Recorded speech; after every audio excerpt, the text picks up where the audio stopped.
Princess Anne might be the queen of the no-nonsense brigade, but even she knows when to throw a subtle shade, especially when it comes to Prince Harry and Meghan Markle. While Princess Anne rarely speaks directly about her estranged nephew and his wife, she's not above dropping a discreet dig here and there.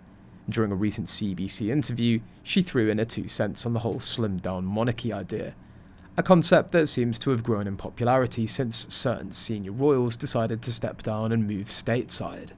When there were more people around, slimming down the monarchy may have been justifiable, she commented, and went on to clarify that from where she stands, the idea of cutting down royal roles doesn't exactly look great now. Translation, you can't just drop the job and expect the same respect. Anne's words may have lacked direct finger-pointing, but royal watchers couldn't help but see them as a veiled swipe at Harry and Meghan's dramatic exit. And this isn't the first time Princess Anne's been rumoured to side-eye the couple. Remember when royal expert Neil Sean suggested that Meghan had a short shelf life in the monarchy? According to Sean, the Sussexes never quite warmed up to Anne's sage advice, which reportedly emphasised punctuality, dedication, and that little concept called duty. Apparently Meghan approached Princess Anne back in her early royal days, possibly hoping to soak up some wisdom from the stalwart royal. But the Princess Royal's response, well, it was classic Anne. It's not a working monarchy, it's a job. In other words, clock in, do your research, and maybe learn the names of the people and charities that you'll represent. Oh, and don't expect anyone to roll out a red carpet every time you turn up. Princess Anne didn't mince words, and Meghan, according to the sources, didn't exactly stick around to hear them. Because let's face it, if there's one thing Meghan didn't sign up for, it's heavy lifting. Royal tours? Sure. Charity events? Absolutely. But all that without a grand entrance and an adoring public hanging on every word. Meh. Hard pass.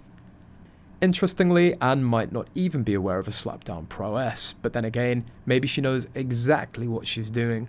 Look no further than a trip to New York City for a masterclass in royaling with minimal fuss.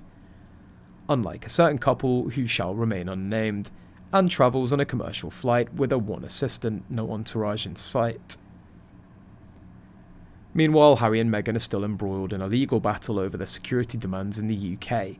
They insist on police protection every time they make an appearance in Britain, though they're no longer working royals. To Anne, this is clearly laughable. She's out here trying to fly economy and carrying her own bags, while her nephew and his wife are caught up in an endless battle over how many bodyguards they can bring to Wimbledon. Is Anne's discreet travel style a subtle rebuke to the Sussexes?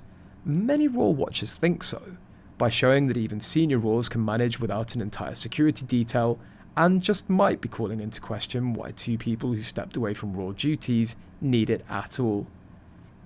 Princess Anne has clearly taken on the role of the monarchy's unofficial straight shooter. Her quiet yet calculated comments reveal a stance on duty. In the meantime, Harry and Meghan continue to demand VIP treatment, while Princess Anne keeps racking up those frequent flyer miles on commercial flights, no less.